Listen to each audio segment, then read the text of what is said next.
Hello guys, myself Mukesh Pandey. I will teach you physics of class 12. Today's topic is electric potential due to electric dipole at a general point. तो इसमें हम first of all electric dipole लेंगे. Suppose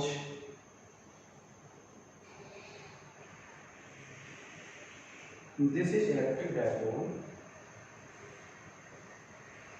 मैंने मान लिया जिनमें एक minus Q charge को प्लेस कर दिया और एक प्लस क्यू चार्ज को प्लेस कर दिया. इन दोनों को ए और बी पॉइंट पर प्लेस कर दिया. इन दोनों का जो मिड पॉइंट है ओ मान ये मिड पॉइंट. तो अगर ये ओ है तो इसकी आप डिस्टेंस की जो डिस्टेंस ए ओ होगी वो एल है. और जो ओ बी होगी वो बी एल हो जाएगी. अब चूंकि हम एक्सियल और इक्वेटोरियल केस को डिस्कस कर चुके हैं,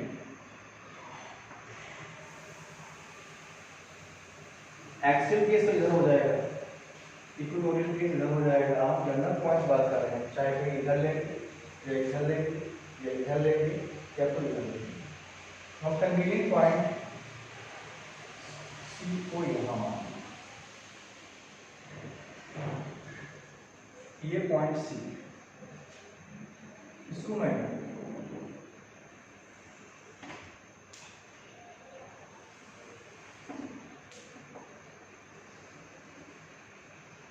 ये मान लिया है कि पॉइंट ओ से small are distance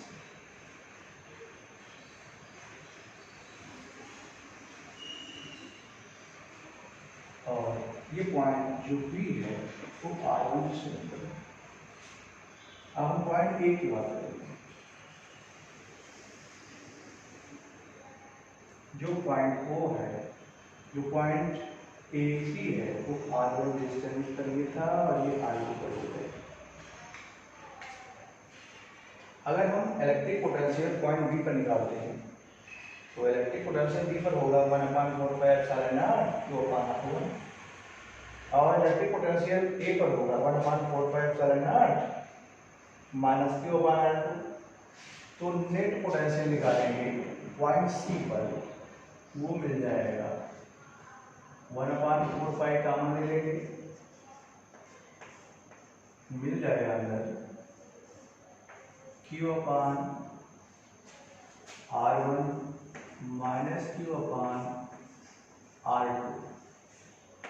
equal to first कर देंगे.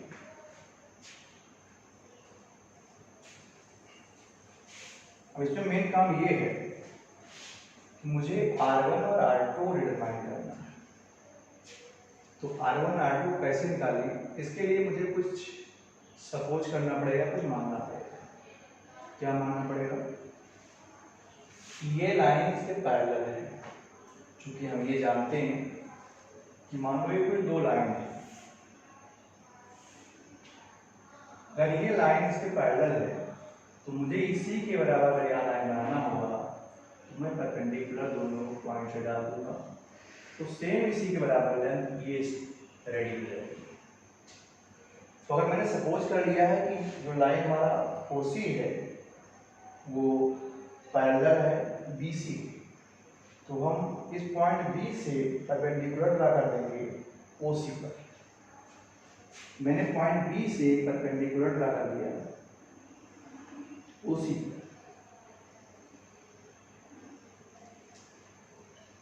तो ये जो लेंथ होगा वो BC के इक्वल होगा.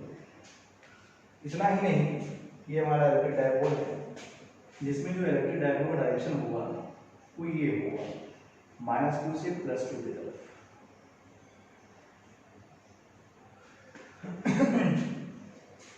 और ये माना है मैंने जो ये पॉइंट सी है इस डायपोल एक्सिस के साथ में थीटा एंगल बनाना है.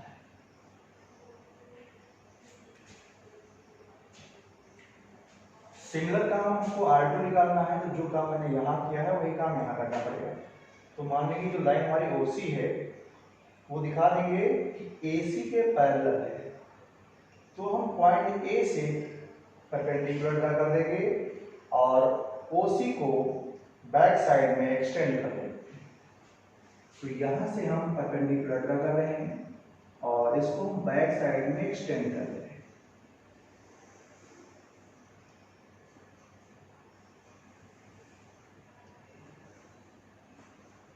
तो ये भी 90 डिग्री एंगल में आ रहा है, वर्टिकली अपोजिट एंगल। अगर ये एंगल थीटा है तो ये भी थीटा होगा।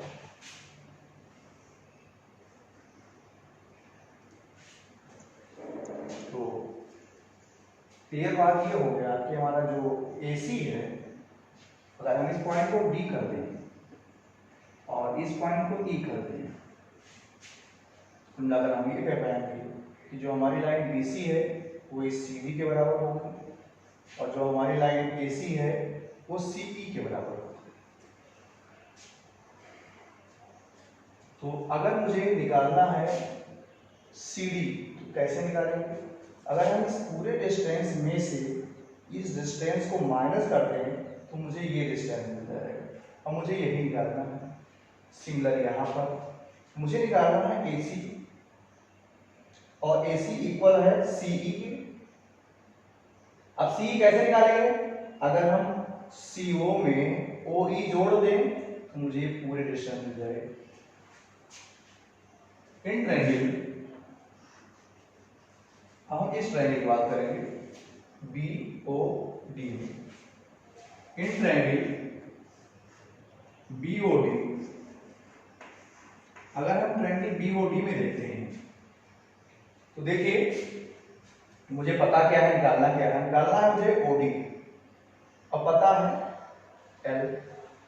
तो 90 के सामने वाली साइड हाइपोटेन्यूज होती है, एंगल के सामने वाली साइड परपेंडिकुलर होती है, तो रिमेनिंग साइड बेस हो जाएगी। मतलब मुझे बेस निकालना है और हाइपोटेन्यूज पता है, तो ऐसा रिलेशन ढूंढना है जो बेस और हाइपोटेन्यूज में बताता हो, उसको हम cos थीटा कहते हैं। तो यहाँ पर हम cos थीटा ले लेंगे। तो cos थीटा बराबर बेस बना दिया है OD और हाइपोटेन्यूज 90 के सामने वाली साइड मतलब OB, इसके लिए LD होगी। अब मुझे OD का निकालना होगा, तो हम लिखेंगे OD equal L cos theta. अब मैंने ये OD निकाल लिया। अब हम R1 की बात करेंगे, तो हम ये दिखाएंगे जो AB है हमारी वो इक्वल है CV, हमारी जो CV है वो इक्वल है इसके CD, मतलब हमारी ये लेंथ है CV वो इक्वल है CD के। CD हम कैसे निकालेंगे? अगर मुझे ये लेंथ निकालना है CD, तो इसको निकालने के लिए इस पूरे लेंथ में से अगर इतने को माइनस करेंगे तो मुझे ये मिल जाएगा। तो लिखेंगे CO माइनस OD, जो CO है वो इस मान R दिया हुआ है और जो OD है वो L cos थीटा दिया हुआ है, और जो CB है वो R1 दिया है, तो मुझे मिल गया R1 equal R minus L cos theta. अब इसी तरह हम यहां से OA निकालेंगे। इन ट्रायंगल लेंगे हम AOE।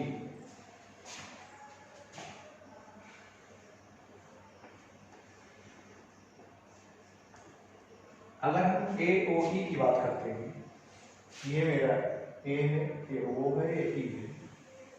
सेम केस यहाँ पर भी है, 90 के सामने हाइपोटेन्यूज, एंगल के सामने परपेंडिकुलर, रिमेनिंग साइडवेज। तो यहाँ पर भी मुझे हाइपोटेन्यूज पता है और बेस निकालना है, तो यहाँ पर भी हम cos थीटा लगा लेंगे। cos थीटा इक्वल हो जाएगा बेस का मतलब हुआ OE और हाइपोटेन्यूज मतलब क्या है, तो OE इक्वल हो जाएगा L cos थीटा। फिर जो AC होगा पैरेलल होगा इसके EC, जो हमारा AC है वो इक्वल है EC। अब देखिए ये चीज इसके इक्वल है, तो ये पूरा डिस्टेंस निकालना है, तो इस डिस्टेंस में इतने को हम ऐड कर देंगे, तो लिखेंगे CO प्लस OE। CO की वैल्यू R आई है, OE हम निकाल चुके हैं, L cos थीटा आया है, और AC की जो लेंथ है वो R2।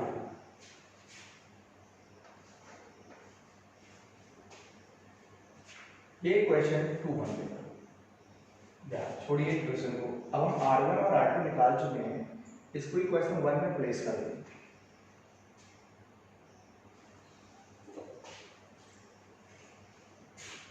वो इक्वेशन 1 में प्लेस करेंगे। इसके लिए हम इस डायग्राम को रिमूव कर रहे हैं।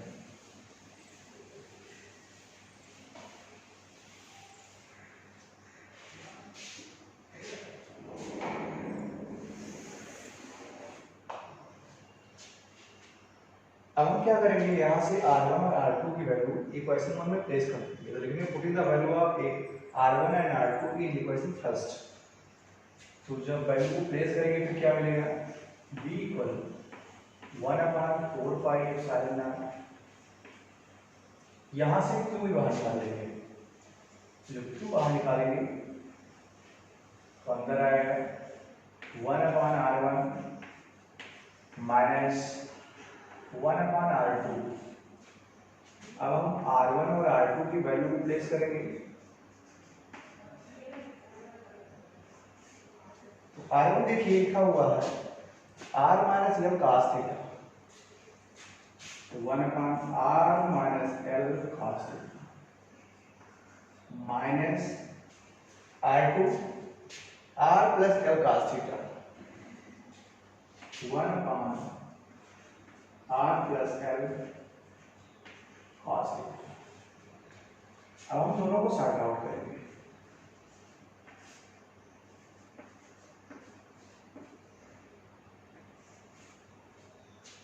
अब हम इन दोनों को सॉर्ट आउट करते हैं तो ये वैल्यू यहाँ आ जाएगी, ये यहाँ पहुंच जाएगी, तो लिखेंगे R plus L cos theta minus R minus L cos theta.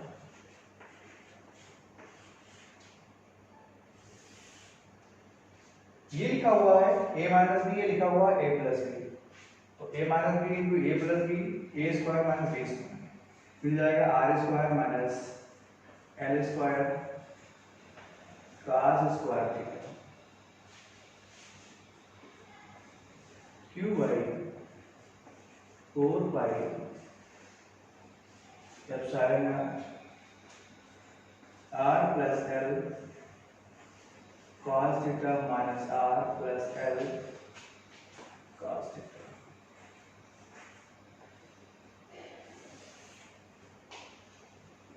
R square minus L square cos square theta. हम क्या करेंगे यहाँ से, भाई मैंने माइनस साइन से मल्टीप्लाई कर दिया, तो माइनस R आ गया, माइनस माइनस प्लस हो गया, तो ये R जो है इस R से कैंसिल हो गया, तो लिखेंगे Q/4 pi epsilon naught 2L cos theta तो मिल जाएगा 2l cos theta upon r square minus f square cos square theta मिल जाएगा। अब हम q को अंदर भेज देंगे तो लिखेंगे 1/4 पाई एप्सिलॉन नॉट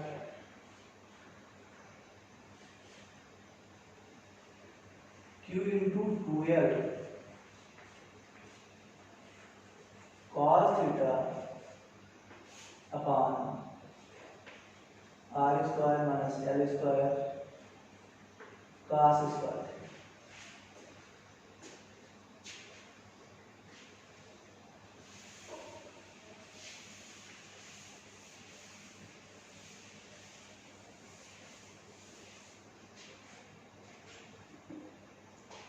अब हम इसको अगर प्रोसीड करेंगे आगे b equals 1/4 pi epsilon not. देखिए q इंटू 2l p होता है जिसको हम डायपोल कहते हैं, तो यहां पर लिखेंगे p cos theta upon r square minus l square cos square theta। If r is greater than l, then l can be neglected।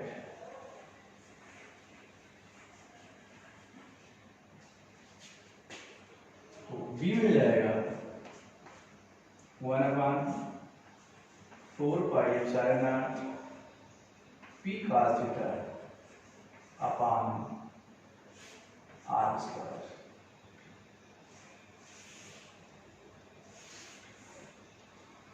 अब इसमें दो नोट हैं। नोट नंबर 1, एट एक्सिस, अभी हम डायपोल एक्सिस को इधर दिखाए तो जो पॉइंट अभी सी यहाँ पर था अगर उसको भी इधर लाए हैं, दोनों के बीच में एंगल 0 डिग्री हो जाएगा, हम दोनों पैरेलल हो सकते हैं। At axis theta equal 0, theta equal 0 degree, तो मुझे b मिल जाएगा 1/4 pi epsilon naught p cos 0 upon r square is equal to 1/4 pi epsilon naught p upon r square. Note number 2,